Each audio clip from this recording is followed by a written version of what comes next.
Welcome to The Foundry, where leaders are forged daily. Each week we investigate themes of leadership, entrepreneurship, and mindset with some of the greatest minds in real estate. And now, the data scientist of real estate, George Roberts.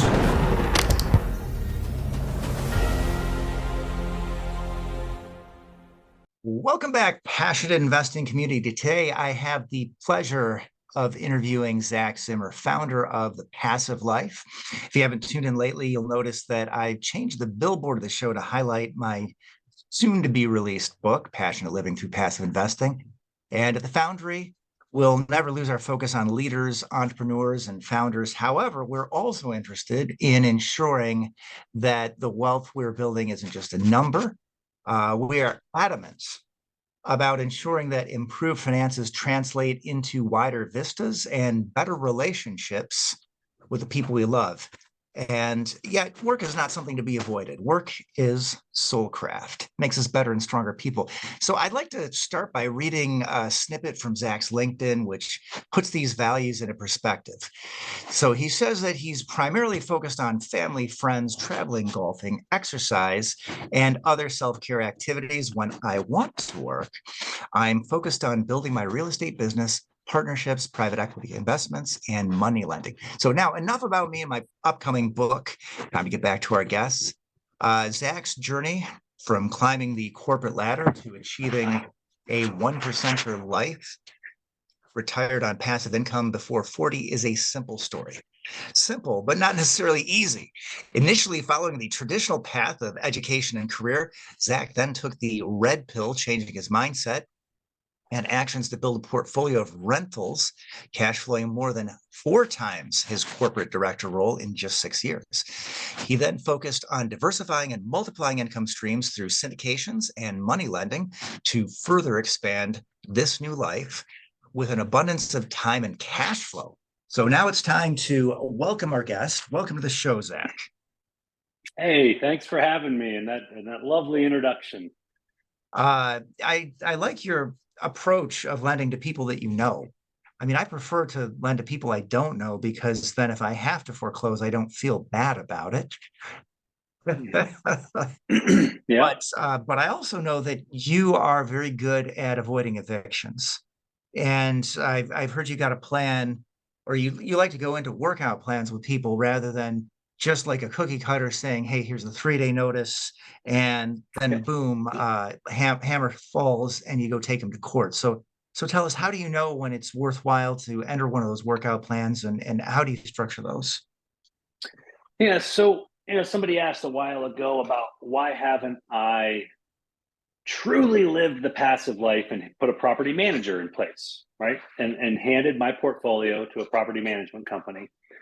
And yeah, let's say I deal with tenants, let's say 2 hours a week. It's probably more like an hour a week, just some text messaging here, there. Yeah, so let's say 4 or 5 hours a month. So if I was to hire a property manager, yep, I'm going to give up 8%. So what's, we got to be talking 7,000 a month or something, 55,000 times whatever.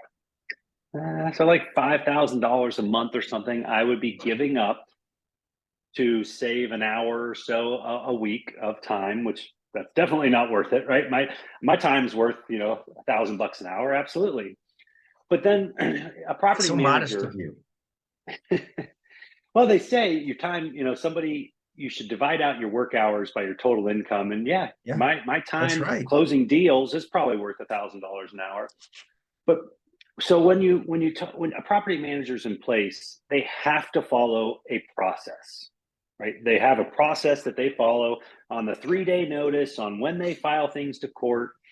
And it's not just because that's by nature, they have to have processes, but also legally, right? They can't do something, they have to treat everybody the same and do this. Well, if I had a property manager in place, I'm going to have way more turnover. 60 some people, 10 of them a month are always going to have something come up. Oh, a car breakdown, Was sick and out of work with COVID, 1, 2, 3, 4, whichever COVID we're on now. Something's always going to happen. And so every month you're going to have 10%, 15, 20%, 80-20 rule, Pareto, whatever you want to say. And those people end up going to get 3-day notices. And if they're not caught up in full, there's going to be an eviction filed. And that eviction is going to cost me $400 to file. And then, guess what? The next week, here they come with all their payment. So I just wasted $400 for nothing. So what I do, because it's a rent with purchase option. I'm a person right here. I talk to every tenant. I review everything with them. And I don't want to kick them out because selfishly, I don't want to have to turn over that property. For their perspective, right? They're counting on this to be their forever home, or at least for a long time. They've painted it, they've put up bookshelves, they've done whatever they have to make it their home. And so it's not just going to hurt me, it's really going to wreck them if they end up getting evicted here in the next 45 days. And so I don't want to go through the process. I don't want people to get screwed over in my program because they had a hiccup. And so, yeah, I work with folks and it keeps them in a house, but also it's actually another nice revenue stream for me because that's $500 to $750 a month in late fees every month. So, there's another revenue stream of being a person and working with people. And yes, there's going to be late fees, but you're going to get caught up and you're going to stay at that house. And yeah, I haven't had an eviction. It's probably been 3 years, at least 3 or 4 years. Oh my goodness. Yeah, we definitely have to cut that out as a clip. Now, I've had people leave, right? People fall behind and they leave. But I think because I have treated them as a person, they're going to give me the same thing back if they know, we're just, yep, I lost my job. We're not going to be able to keep up with this house. We're just going to bail and go move in with family. We're not going to sit here and wait for an eviction, and hold this property for 60 more days. So I do, and that's why I tell folks, like, rent to own, it's a pretty good deal, but there are reasons not to do it. And I have bad turnovers. So once, twice a year, I'm going to have a really bad turnover. And would I have had that same turnover had it been a pure rental? Probably, possibly. Or did the issue come up in their mind as financial problems were happening and they were like, this is a rent to own. I was supposed to own this house, and kind of vindictive or upset about the scenario. I don't know. But that's something I've kind of in my mind always thought, like, hey, someone that's moving into a rental and moving out of a rental, that was always the plan, right? They were transient by nature. Right. They knew they were going to be there for a short period of time, and then they were going to leave. Someone that moves into a rent-to-own home is of the mindset that that's going to be their home one day. So when something happens and that dream is falling apart, there could likely be some frustration, some anger. Right. And, it can lead itself to not a good breakup. And so that's the one downside I talk about it. Yeah.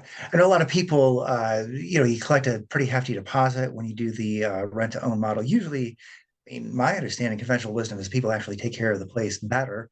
At least you're not getting those calls for every clogged toilet, etc. But as I understand, you're not all about just collecting the deposit and, hey, if they can't purchase it, that you're just on to the next one, that you actually let your people stay there, for many, many years, regardless of whether they're able to actually go through, improve the credit and take the option. You got a lot to it, right? You got to go out to get a lender and satisfy a lot of requirements. It's not for everyone. And so tell us a little bit about that. It reminds me a little bit about your approach to evictions, just working with people. Yep. So I just had somebody kind of reprimanding me last week about why I take so low of a deposit. I'm taking the same deposit I've been taking since 2013, $2,500, which is the same thing they're going to pay for a rental, first month, last month security. it's been something that's achievable for most of these are median income people making 45,000 a year. They're not sitting on $10,000 in cash. They're in that range of 3 to 5,000 in the bank account. And, so 2,500 is achievable. It's not much different than if they were just going after a pure rental. And my reasoning for doing rent to own is to have passive income. So it's not that I have to sell the property. I just want an owner occupant mindset in the property, not a transient tenant mindset. And so that's why I give folks forever. I had folks last week close on their property and they were in year 6. They've been there for 6 years. I have folks buying their house sometime in the next 2 or 3 weeks. They've been there for 4 years. So I give them as long as they want. We will write a contract option. Again, this is just an option. They can leave at any time. The option will cover 4 years. And then at the end of the 4 years, if they want another contract, I'll give them another contract. We'll carry over their deposit, carry over their credit. But your purchase price and your monthly is going to change. And, I have gotten bit by writing that long of a contract. I mean, think about somebody who engaged in a contract with me in 2019 with a 4-year price. Oh yeah, that's a lot. They bought their house. So one example was Springfield, a nice suburb of Akron. And in 2019, when they engaged in that price, I think their buy price was like $85,000. And right before their contract ended, they exercised and bought that house for $85 minus their deposit and credits, when that house was probably worth $135. Mm-hmm. So they made more money in equity than I made in selling it to them. But it's, hey, you pay to play. Like that's an issue if you're giving them as long as I give them without resetting the price. And hey, it can happen, and you can't stop it. You hold to your word in your contract. Right. And, so yeah, I had some folks that made really good money that had like a pre-COVID price and exercised before their option expired and got a new price. Well, as they say, you don't go broke by making money. So I think that's a very healthy way to look at it. You did well. Yep. They did even better. It's okay. Yeah. And well, the other anyway, thing go ahead. I was just say one thing that I coach, like one of my best friends. I've been helping him in real estate, and he followed me into rent to own, but he got out of it because you can lose your property, right? That is the objective in a rent to own from their perspective, is to buy the house. And if you're trying to get to FI, right, to financial independence, getting a $25,000, $30,000 egg does not help you get to FI versus $500 a month in net cash flow. Right. So my buddy who's trying to get out of his job, he stopped doing rent to own because in his first 2 years, 3 years, two people bought their homes. And so he kept losing properties, and he said, and I'm like, yeah, you probably, if your odds are going to be more successful than mine have, of people needing a long time, then, you might want to do it so you can get to FI eventually. All right. Yeah. So love the coaching angle. Yeah. You made a contrast between people who have the credit cards in the back of the room opening up, charging just tens of thousands of dollars to get in the coaching program. Who knows what you actually get for all of that? And then you got people who are doing what I would say is a more honest job. They aren't giving you the high pressure upsell, the free conference, and then the 3-day and the 5-day, or however it goes. But what do you say separates the two business models? How do you make sure that your people are getting value for the money? Yeah, so it's about intimacy, and that first one that I mentioned to you, and I think that was like 2014 or 15. It drew us into it because it was free. And then from there, you could pay $900 to go to another event. And me and my buddy were like, oh, yeah, you and your partner can go. So we split it, and we looked at it. Hey, a guy's trip down to Columbus. And, And then at that one, when we got in there and we were supposed to be given access to this deal maker system to find these off-market pre-foreclosure properties. And I remember opening up the binder that was at our seat. And like the first thing I flipped to was the Diamond membership conference, $30,000, a 3-day event outside in Tennessee or something. And I'm like, whoa. And I went to the person at the door. I said, I think, are we at the right thing? Like, we were here to learn about the deal maker system and access to this system and this. Oh yeah, you're at the right place. And it was just a horrible joke. But what there was no support. It was single events, right? Because those are easy to have, and then you're done with that person, right? We have an event, and you can use this system. You can use this system to look at your deals, but there's no one there for weekly, monthly coaching. There's no one there for you to email, Facebook message, to get help on a specific scenario or deal. And that's what I see as definitely much more successful and what students want today. They want a real person, not just a coaching program with PowerPoints and Word documents, right? They want the calls. They want the ability to publish a deal to hear, okay, is this a good deal? What should I look at? They want, like I just got a question through our group yesterday. Hey, what's the best ozone machine? And I was like, oh, hey, come borrow mine. I just got it. It works great. I got it on Amazon. But just from little questions like that to, hey, how do we handle this? I got a Humane Society note on my door. There's a dog barking. I can't reach the tenant. All these just little scenarios that come up that if you've bought a couple $1,000 or more course, that scenario isn't in that course. You need somebody living and breathing. And that's the other thing with those courses is you don't even know that person or group that you're buying it from, how much are they a doer versus a teacher? And, because somebody can do something five times, 8 times. And I see this through social media, and now they're a coach.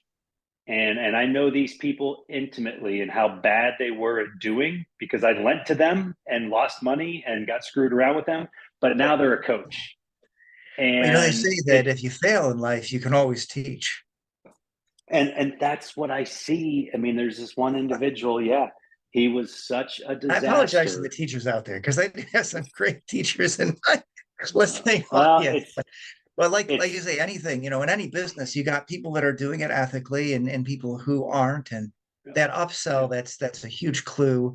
Opening up credit cards in the back of the room.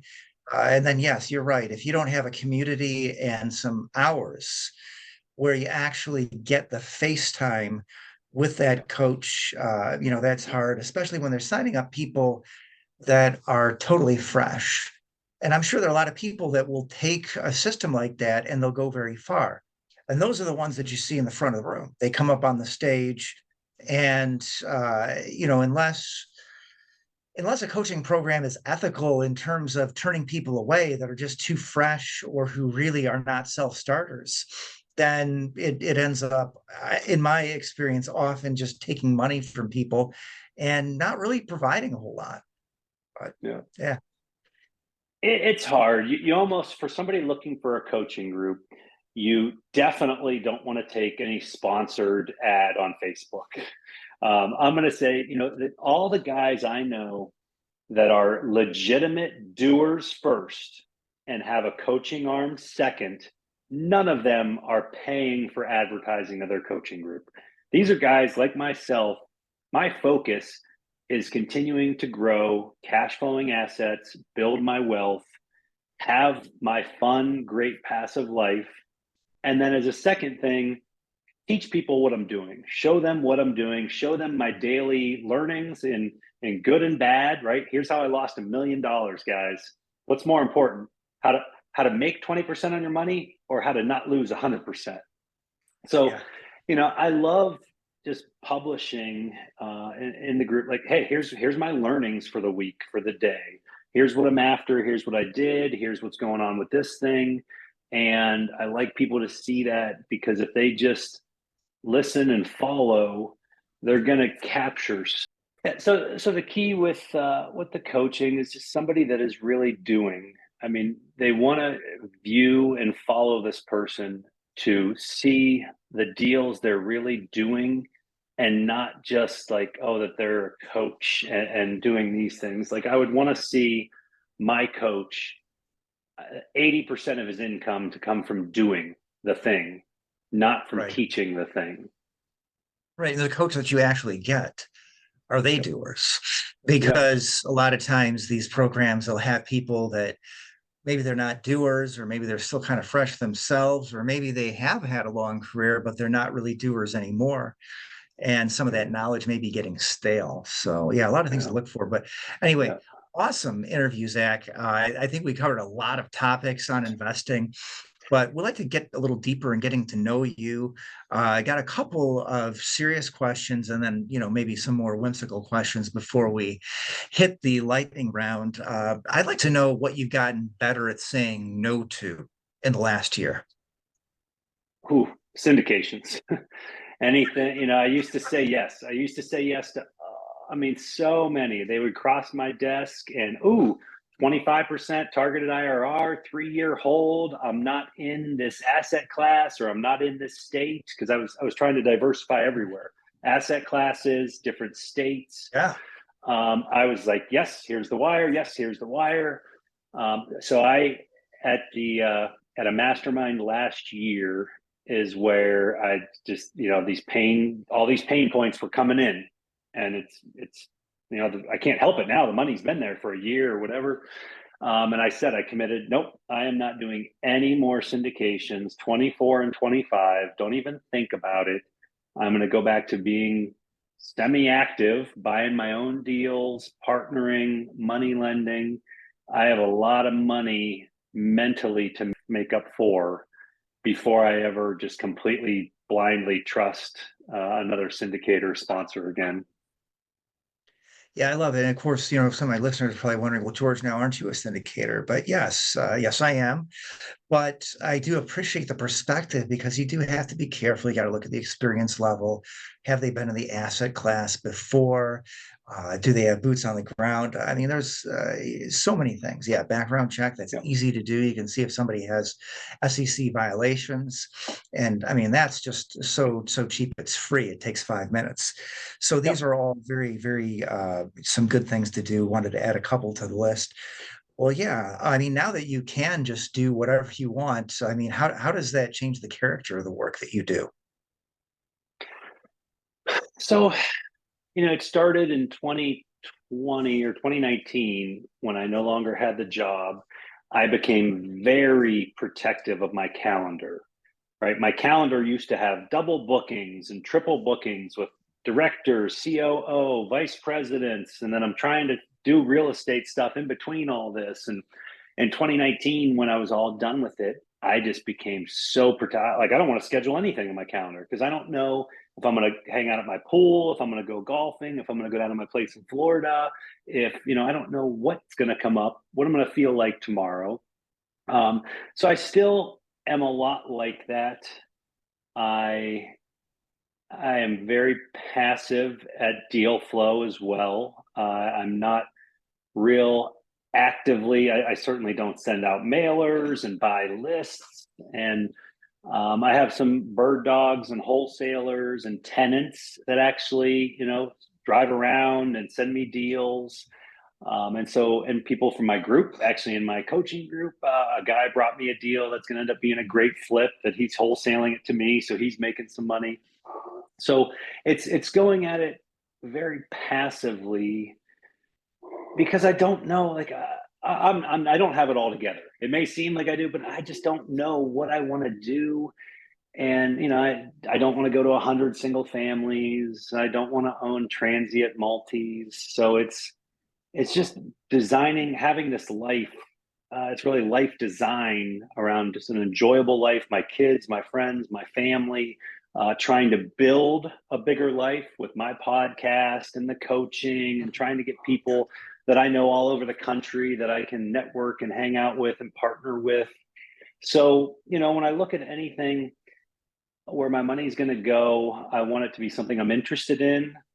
something that's very safe, and has a, compelling return profile with it.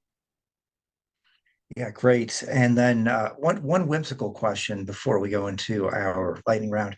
If you could have a wild animal for a pet, what would it be?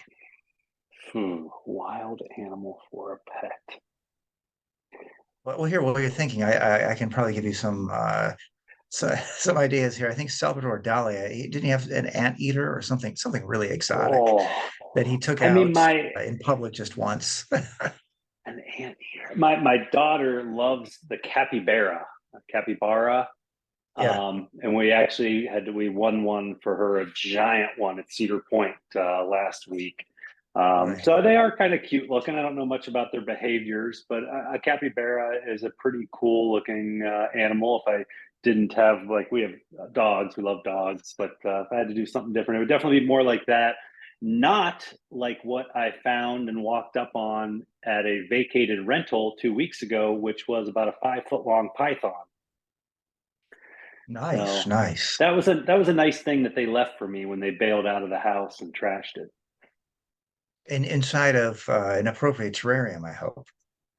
Yes, that was covered partially with a blanket, so I didn't notice it until I was walking around and kind of bending down, picking some stuff up on the floor, and I looked and saw this giant python curled up in a corner, and I'm terrified. I can't stand snakes, and I started swearing and jumping out of that room. And yeah, fortunately, animal control was there with me, because I mentioned this scenario. So this was one where tenants just bailed, had a horrible breakup situation. Who knows, he said, she said, but they left a dog there as well, and that dog had been barking, and neighbors had called the Humane Society or police, and they had tagged the door. And so when I got there, I called them, and they were there with me, and they took the animals away. But yeah, interesting experience. Yeah, that's the problem with these troubled relationships. Who gets the 5-foot python? Yep, that was a new one. I've over the years, I had like a 200-pound pig, a hairy pig left at a house. You don't really need to go and look for an exotic pet. You just basically have your pick of the litter. Well, that was ridiculous. That one, the pig, and now a snake. And all right, yeah. Ooh. I think some of that actually does beat the Salvador Dali story. I don't know if he actually took care of that animal. That sounds more like marketing.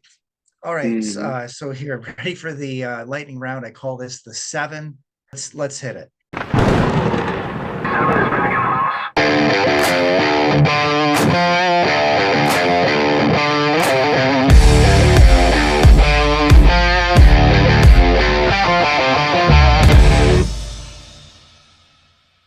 If you could be known for only one thing, Zach, what would that be?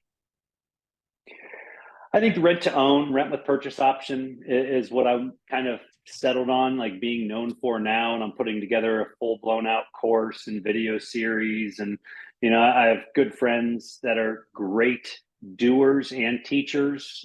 Kirby Atwell, short-term rentals, right? He teaches and loves that field. Sarah Weaver, medium-term rentals.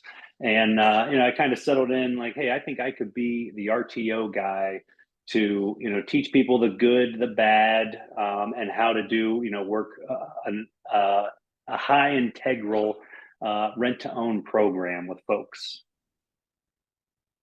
And what's the greatest lesson in leadership you've learned as an entrepreneur?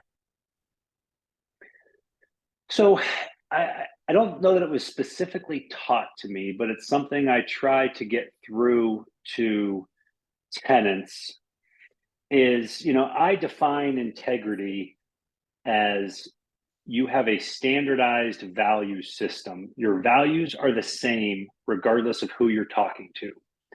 So I don't just operate a certain way with someone who I look up to or someone that is my boss or that I make money with. I don't have a different set of values talking to them than I do talking with a tenant. And this is something I try to get through to them. Like, I'll have tenants that won't communicate with me. And then when I finally get them on the phone, I'll light them up and saying, whenever you try to get a hold of me, you get a response within minutes, right? So why don't you treat me with that same level of respect when I'm trying to get a hold of you?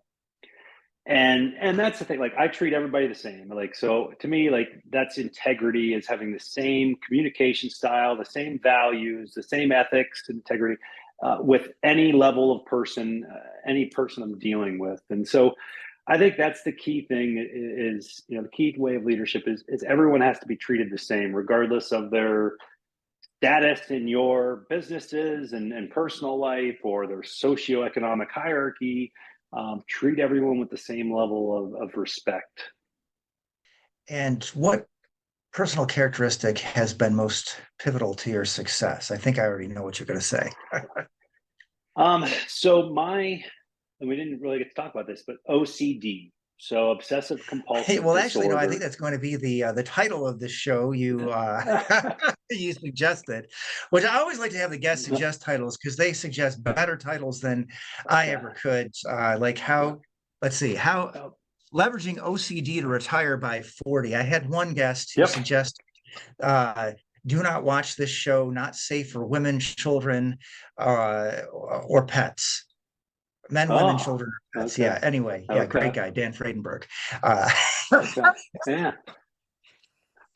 So, yeah, I mean, OCD, it started with me in early college and was applied to diet and exercise, way obsessive, way over the edge. It stabilized for a while, psychologist and psychiatrist, whatever. Then it kind of applied in my career, just very focused, very high energy, very driven. But then it really applied to real estate in 2014 as I read Grant Cardone's 10X and Boba. And right, Cardone, crazy guy, right? You can love him or hate him and the things he says. But if you are looking to be highly productive, reading 10X and Boba, Be Obsessed or Be Average, like those books just like lit a fire to my OCD, and it was nonstop. Like it doesn't matter that I have a house under contract, that I have a flip going, that I have an eviction, that I have a new property that I need to get rented. I have 17 engineers. I have a toddler and an infant. I'm buying another house. I'm putting another house under contract, and I'm going to look at another one in 2 days. Like I just never stopped and worked very hard. Again, simple and not easy, right? It's a simple process of buying houses that cash flow, but to do it in volume quickly, it wasn't easy. It was a lot of work, but I just became obsessed with growing my KPI dashboard and income and number of units and then cap rate and looking at everything and squeezing every dollar of efficiency, right? Berkshire Hathaway Insurance and filing border revision to get all my property taxes lower. Like I just became so compulsive around costs, income, buying. Well, anyway, yeah, great choices there. And maybe pause the lightning round for a second. Just got a great quote from Grant Cardone this week. According to him, there are 5 million millionaires in America, but only 1 million people with defined abs. So therefore, it's easier to become a millionaire in America than to have defined abdominal muscles. And I'm working hard on my abdominals right now because I definitely want to be clearly in both groups. So I have a little work to go on the abs.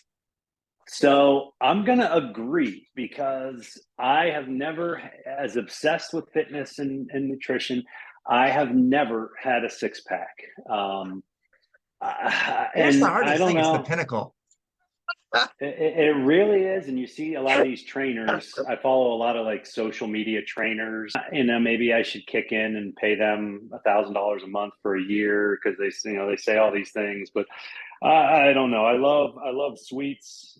I did abs today, but I don't think you just can't see enough from doing the work. I think it's a lot of work and a lot of sacrifice. And right, when you buy a property, you see your monthly income go up. You see right? When you do a week of ab work and it sucks and it's hard, you don't see the results. All right. Well, I don't know if I agree with the 5 million and the 1 million statistic. I think those numbers might be made up. I got to tell you, it's definitely to be in both categories is much to be desired. Okay, can you give us a tip or trick that investors can implement in their business today? A tip or trick. So I think one of the biggest things that I find people aren't doing is filing border revision complaints on property taxes. So a lot of people either don't know how to do it or don't know what it is. I made a lot of money and saved a lot of money from getting refunds on taxes, as well as now lowering that tax rate on that property. And it's a very easy process. You can do it January through April of any properties you purchased the year prior, or actually, if you haven't done it, 3 years prior. Your purchase price is a good indicator of value for 3 years. And a lot of counties, right, they don't want to lose the money, so they will fight you and they will deny you. And then it takes you in Ohio all of 5 minutes to appeal their decision to your state board of tax appeals. And then you'll get the state board that'll get to review it. But I think that's a low-hanging fruit, as well as, if you are in the single family game, making sure to go to some of the surplus lines carriers. You can't be messing around with like State Farm, Grange, Hanover, Allstate for your insurance. You need to be vetting out like a Berkshire Hathaway, something intermediaries, 360 intermediaries. There's a couple of them, but the guys that deal with volume, I think you have to have at least 10 properties to move to them. But yeah, I mean, my insurance rates are about half of what they would be if I was with one of the big name known carriers. And yeah, I've been very happy with Berkshire Hathaway Insurance for the portfolio. Love it. Now, can you send us out with a quote to help forge our listeners as leaders and entrepreneurs? Quote. I mean, what we talked about, and you mentioned earlier, keep that money moving is, the biggest mantra that I still follow today. I used it very actively during the Cardone days of 14, 15, 16, 17 of circulating it through houses. Today, it is still coming out of houses, going back in, or as it comes in from private equity deals that close, I send it out to lend. Keeping that money moving, pushing your foot soldiers out to go recruit and then bring back more and push them back out. That's the biggest thing I still follow today. Quite beautiful. And now we just have to make sure that all the beautiful people in the audience, and thank you, beautiful people, for staying to the end, have an opportunity to reach out to you. So what is the best way to reach out to Zach Zimmer? Yeah, so my website is realzachzimmer.com. That's REALZACHZIMMER, realzachzimmer.com. And I also have a freebie. So they can get my top 5 strategies to 7-figure passive income by texting TPL for the passive life, TPL to 33777.